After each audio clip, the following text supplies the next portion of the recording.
राजस्थान की नदियां हैं, तीन तरीके से पढ़ते हैं। एक बताई थी आंतरिक प्रवाह वाली, दूसरी होती है बंगाल खाड़ी की तरफ जाने वाली, तीसरी होती है अरब सागर की तरफ जाने वाली। आंतरिक प्रवाह वाली नदियां ऐसी होती हैं, एक स्थान से निकलेंगी, नॉर्मली ऊंचाई से निकलेंगी, पर्वत से, पठार से, जहाँ भी ऊंचा स्थल होगा ऊंचाई से नीचाई की तरफ जाएंगी, और लास्ट में उनका अंतिम उद्देश्य यही है समुद्र में जाके मिल जाएं। लेकिन कुछ नदियां ऐसी होती हैं जो समुद्र तक नहीं पहुंच पाती हैं, वो राजस्थान में ही मिलती हैं ऐसी नदियां भी, बाकी कहीं नहीं मिलती। बाकी जितने भी जगह है ना, वहाँ पे क्या होता है, छोटी अगर नदी है तो वो बड़ी नदी में जाके मिल जाएगी, और वो बड़ी नदी अगली बड़ी नदी में जाके मिल जाएगी। लेकिन राजस्थान में कुछ क्षेत्र ऐसे हैं, पश्चिमी राजस्थान में ही, पूर्वी में भी बहुत कम है, पश्चिमी राजस्थान में भी, जहाँ पे वो नदियां निकलने के बाद में या तो किसी बड़ी झील में चली जाएंगी, वहां जाके समाप्त हो जाएंगी। झील बड़ी है जैसे सावर झील है, वहां जाके समाप्त हो जाएंगी। तो इसे बोलते हैं आंतरिक प्रवाह वाली। अगर जैसलमेर में कोई नदी निकलती है, बारिश के समय पे ही नदी निकलेगी, वहां पे ऐसा तो है नहीं ग्लेशियर हो, तो नदी निकलती है, आगे रेगिस्तान है, रेगिस्तान में जाके धीरे धीरे वो ऑटोमेटिक विलुप्त हो जाएगी। भाई उसके लिए पीछे से तो पानी आ नहीं रहा है, बरसात के मौसम में चलता है पानी, 20-30 किलोमीटर चलने के बाद में वो समाप्त हो जाएगी। तो ये होती है आंतरिक प्रवाह वाली।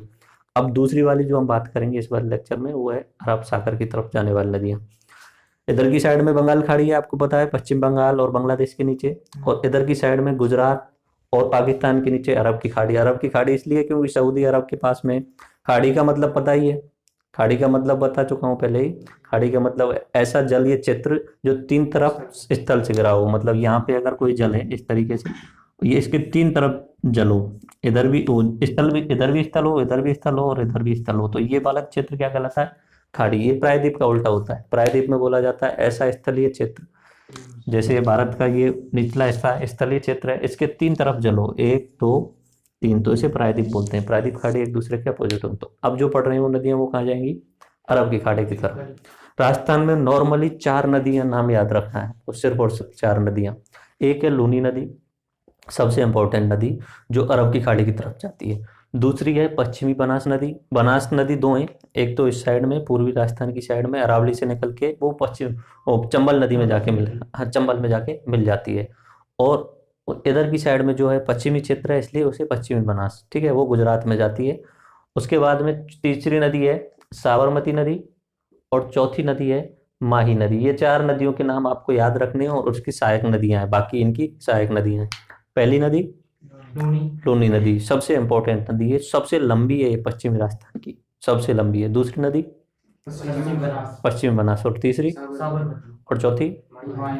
चलो अब सबसे पहले लूनी के बारे में देखते हैं। देखो लूनी जो नदी है वो अजमेर है, ये जिला अजमेर है, आप बीच में देख रहे हैं, राजस्थान का हृदय भी बोलते हैं, राजस्थान का हृदय बोलते हैं बीचों बीच में, इसलिए अजमेर में यहाँ पे नाग पहाड़ियाँ हैं, इन पहाड़ियों का नाम है नाग पहाड़ियों के नाम से जाना जाता है। तो वहां से नदी निकलती है, नदी निकल के इधर की साइड में ये नागौर जिला है, सबसे पहले नागौर जिले में एंटर करती है। नागौर जिले के बाद में धीरे धीरे ये वाला जिला पाली है, थोड़ा सा हिस्सा पाली में, उसके बाद में फिर वो जोधपुर में चल जाती है, ये वाला जोधपुर है, जोधपुर में चल जाती है। जोधपुर के बाद में फिर वो बाड़मेर में, और बाड़मेर के बाद में ये वाला जो है ना, बाड़मेर के बाद में बाड़मेर और ये जालौर, इन दोनों के बीच में सीमा बनाती है, ठीक है, इन दोनों के बीच में सीमा बनाते हुए गुजरात में एंटर कर जाती है। और गुजरात में यहाँ पे कच्छ का रण है, रण यानी एक तरीके से आप रेगिस्तान जैसा इलाका मान लो, दलदली इलाका है, वो मिट्टी है वहाँ पे।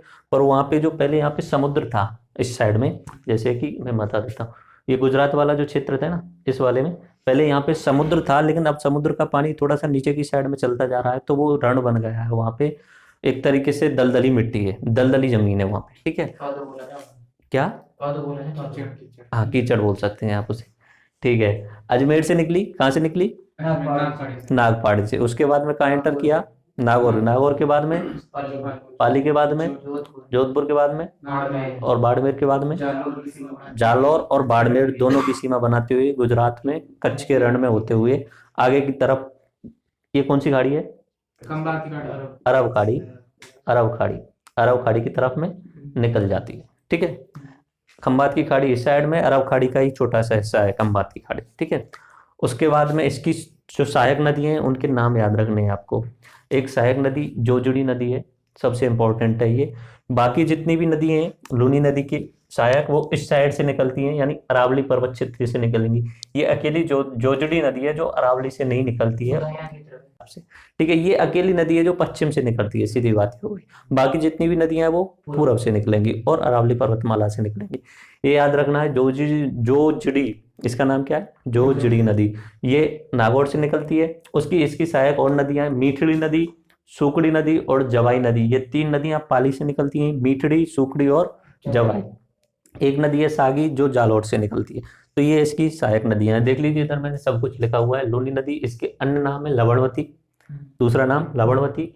मीठी खारी नदी, मीठी खारी नदी इसलिए बोला जाता है कि यहाँ से निकलने के बाद में इसका जवाई नदी तक के आसपास का जो क्षेत्र है वहां तक थोड़ा सा खारापन होता है। ज्यादा खारापन नहीं है, बिल्कुल गहरा खारा नहीं है, मीठा ही है लेकिन थोड़ा सा खारापन है। जवाई नदी जब मिल जाती है उसके बाद में पानी और ज्यादा मीठा हो जाता है, तो इसे मीठी खारी नदी बोला जाता है।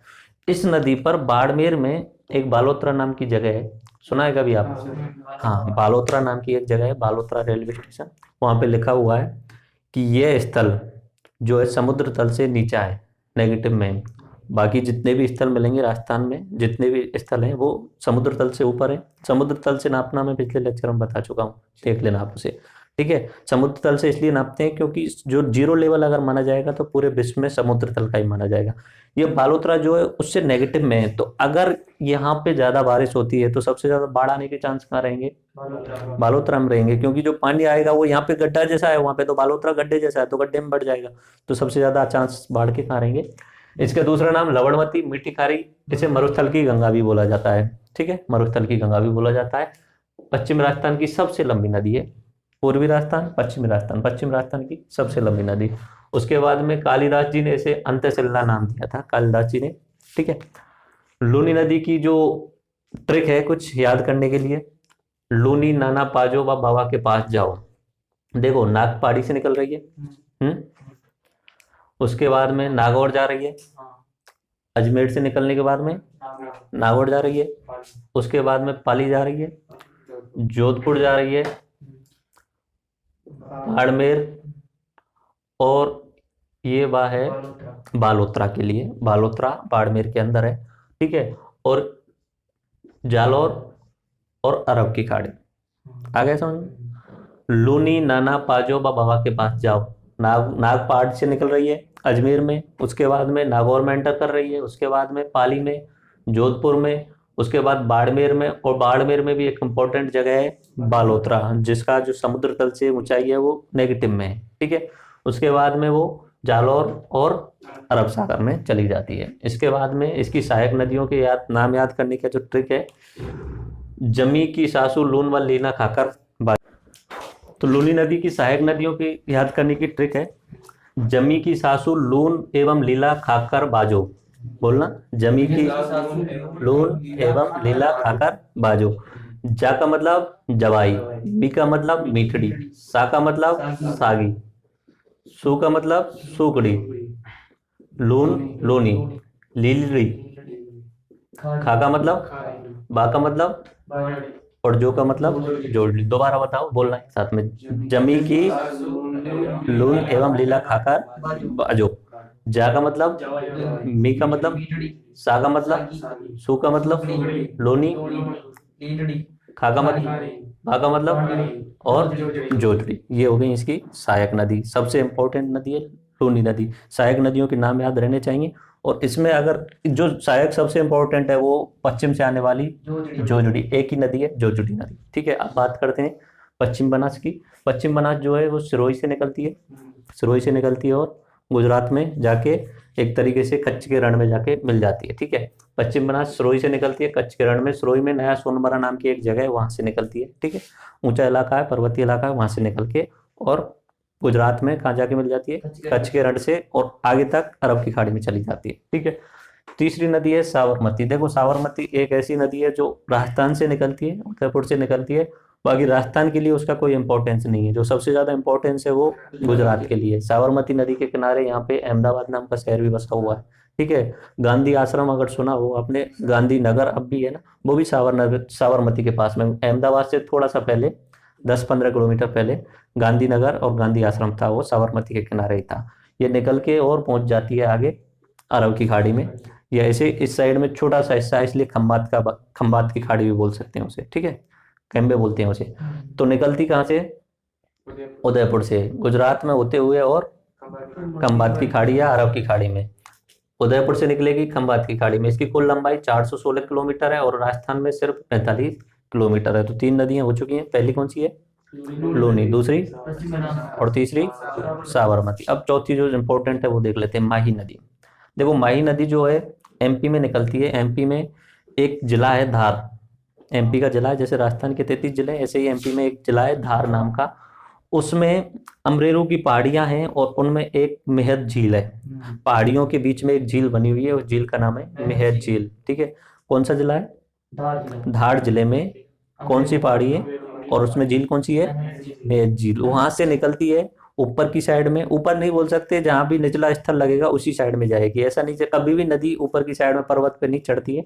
यहाँ पे ऊंचा स्थान होगा, इधर की साइड में नीचा ही होगी, इसलिए ये नदी पहले ये रास्ता अपनाती है। ठीक है, अगर आपको लग रहा है कि ये ऊपर है इधर ऊंचा है, ऐसा नहीं है। कहीं भी नीचे की साइड में भी ऊंचाई हो सकती है, यहाँ ऊंचाई ज्यादा है और इधर की साइड में नीचाई होगी, इसलिए नदी ने ये रास्ता अपना लिया। यहाँ से चलती है, बांसवाड़ा में घुसती है, उसके बाद में यहाँ पे बांसवाड़ा और डूंगरपुर के पास में ही इस जगह पे ये मुड़ जाती है वापस से। ठीक है, बांसवाड़ा और डूंगरपुर और प्रतापगढ़ के इस जगह पे ये मुड़ जाती है वापस, और फिर से वापस गुजरात में चली जाती है। ठीक है, गुजरात में चली जाएगी। दोबारा देखो कहाँ से निकल रही है? धार जिले की अमरेरू पहाड़ी और मेरठ झील से राजस्थान में डूंगरपुर में एंटर कर रही है। बांसवाड़ा और डूंगरपुर के स्थल पे यहाँ पे 2 नदियां इसमें आके मिल जाती हैं, एक है सोम नदी और एक है जाखम नदी। सोम, जाखम और माही 3 सबसे ज्यादा इंपॉर्टेंट नदी हैं इस साइड में। ये दक्षिण, हाँ, यहाँ पे त्रिवेणी संगम बनाती हैं। यहाँ पे बेड़ेश्वर धाम में आदिवासियों का मेला होता है, इसलिए इसे आदिवासियों की गंगा भी कहा जाता है। देख लीजिए, माही नदी के बाद में आदिवासियों की गंगा है। ये क्षेत्र जो है पूरा इस साइड वाले को बांगड़ बोला जाता है या कांठल बोला जाता है, तो इसे बांगड़ की गंगा या कांठल की गंगा इसलिए ये बोल सकते हैं। और इसे दक्षिण राजस्थान की स्वर्ण रेखा भी बोल सकते हैं। ये नीचे पूरा दक्षिण राजस्थान हुआ। इसके लिए सबसे ज्यादा अगर उपजाऊ जमीन दे रही है तो वो माही नदी दे रही है, पानी की व्यवस्था कर रही है। तो दक्षिण राजस्थान की स्वर्ण रेखा किसे बोल देंगे? माही नदी को बोल देंगे। निकल कहाँ से रही है? इसकी जो कुल लंबाई है 576 किलोमीटर है, उसमें से सिर्फ 171 किलोमीटर यहाँ से लेके इस साइड में जाना और इस साइड में आना, ये अपने राजस्थान के अंदर है 576 में से। लेकिन दक्षिण राजस्थान की स्वर्ण रेखा है, क्योंकि ये वाला क्षेत्र इसी के कारण में उपजाऊ है। ठीक है, उसके बाद में कर्क रेखा को 2 बार काटती है। कर्क रेखा के बारे में तो जानते ही हैं, इस तरीके से निकलती है कर्क रेखा, पहले डूंगरपुर में, उसके बाद बांसवाड़ा में। तो ये प्रतापगढ़ तक पहुंचा दिया मैंने, थोड़ा सा नीचे कर देता हूँ। डूंगरपुर में और बांसवाड़ा में तो एक बार यहाँ काट गई और एक बार इस साइड में काट गई। ठीक है, ये नदी डूंगरपुर और बांसवाड़ा के बीच में रेखा भी बनाती है, दोनों जिलों के बीच में रेखा भी बना रही है। ठीक है, उसके बाद में इसमें कोई सुजलाम सुफलाम क्रांति हुई थी इस क्षेत्र में। एक तरीके से पूछा जाए सुजलाम सुफलाम क्रांति किससे संबंधित है, किस नदी से? तो माही नदी से संबंधित है। ठीक है, इसका याद करने का ट्रिक आप याद रखिए, माही धाम में खाकर भाड़ू से गुजर के खंबात में जा। ठीक है, माही नदी, धार जिला, मेयत झील, या खादू नाम का एक जगह है, इस जगह पे डूंगरपुर जिला है ना, वहां पे खादू नाम की जगह है। तो राजस्थान में एंटर कर रही है कहाँ पे? खादू नाम के आसपास में। खादू नाम क्या?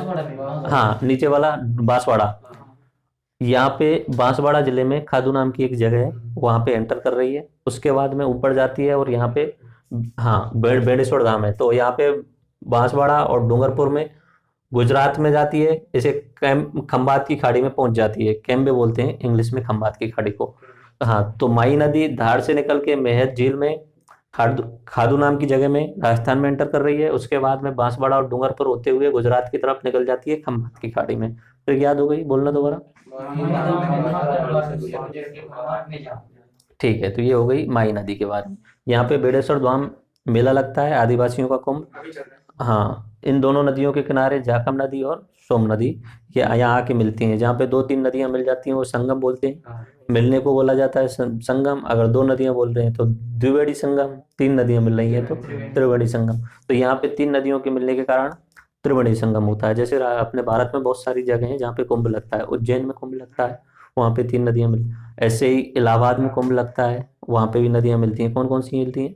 गंगा, यमुना और सरस्वती। सरस्वती का माना जाता है, वो है नहीं, अभी विलुप्त मानी जाती है। बाकी पुराने समय पे ऐसा था कि सरस्वती नदी का रास्ता इधर की साइड में था, गंगा, यमुना और सरस्वती इसी साइड में चलती थी। फिर सरस्वती नदी ने अपना रास्ता बदल के इस साइड में जाना शुरू कर दिया, इस वाले क्षेत्र में। फिर बाद में वो सरस्वती नदी इस क्षेत्र में भी विलुप्त हो गई। अभी बोला जाता है कि पानी के अंदर अंदर, वो जमीन के अंदर अंदर चल रही है जैसलमेर वाले इलाके में, ठीक है। अभी सर 3 नदी मिलेंगी, वहाँ कुंभ का कुंभ लगेगा। नहीं, ऐसे नहीं है, नदियां अगर मिल रही हैं वहां पे संगम हो जाएगा, संगम होता है तो उस जगह को पवित्र माना जाता है, तो वहां पे मेले लगते हैं, मेला मेला अपनी संस्कृति के मिलन का वो कारण है। मानवतापुर में भी है तो त्रिवेणी संगम। हाँ, ऐसे बहुत सारी जगह, ऐसे फिक्स नहीं है हर जगह जहाँ पे, देखो ये नदियां, एक नदी दूसरी नदी में जाके मिलती है कहीं ना कहीं, तो ज्यादातर अंतर प्रवाह वाली नदियां तो राजस्थान में मिलती हैं, बाकी सब जगह तो एक नदी छोटी है तो बड़ी में जाके मिल जाएगी, ऐसा ही होता है। तो जहाँ पे मिल रही है संगम, अगर ज्यादा नदियां एक साथ में 3-4 नदियां मिल जाती हैं, संगम बड़ा हो जाता है, त्रिवेणी या 4 नदियों का हो जाता है, तो वहां पे फिर अपनी संस्कृति के हिसाब से मेले लगने लग जाते हैं। रामेश्वर घाट बोलते हैं। हाँ ठीक है, तो अब आते हैं जाखम और सोम नदी दोनों के बारे में थोड़ा सा देख लेते हैं। ये जाखम नदी इस साइड से आ रही है और सोम नदी, जाखम नदी जो है अपना प्रतापगढ़ से निकलती है और यहाँ पे संगम में मिल जाती है। ऐसे ही सोम नदी है, उदयपुर से निकलती है और संगम में मिल जाती है। इसका जो याद करने का है, प्रताप छोटी माता के पास जावे, प्रतापगढ़ से छोटी सादड़ी, भंवर माता का मंदिर है, उसके बाद में जाखमिया गांव है और उसके बाद में बेड़ेसर धाम में जाके मिल जाती है। ऐसे ही सोम नदी है, सोम का याद करने का ट्रिक है, सोम बा उदय ऋषि की बामी उदयपुर वे में है। दोबारा बोलो, सोम बा उदय ऋषि की बामी डूंगर वे है। सोम नदी ये उदयपुर से निकल रही है, यहाँ पे नदी उदयपुर से निकल रही है, ऋषिनाथ जगह है, वहाँ पे बीछामेड़ी की पहाड़ियाँ हैं, डूंगरपुर में बेड़ेश्वर धाम में जाके मिल जाती है, ठीक है। तो ये हो गई अपनी अरब सागर की तरफ जाने वाली नदियाँ।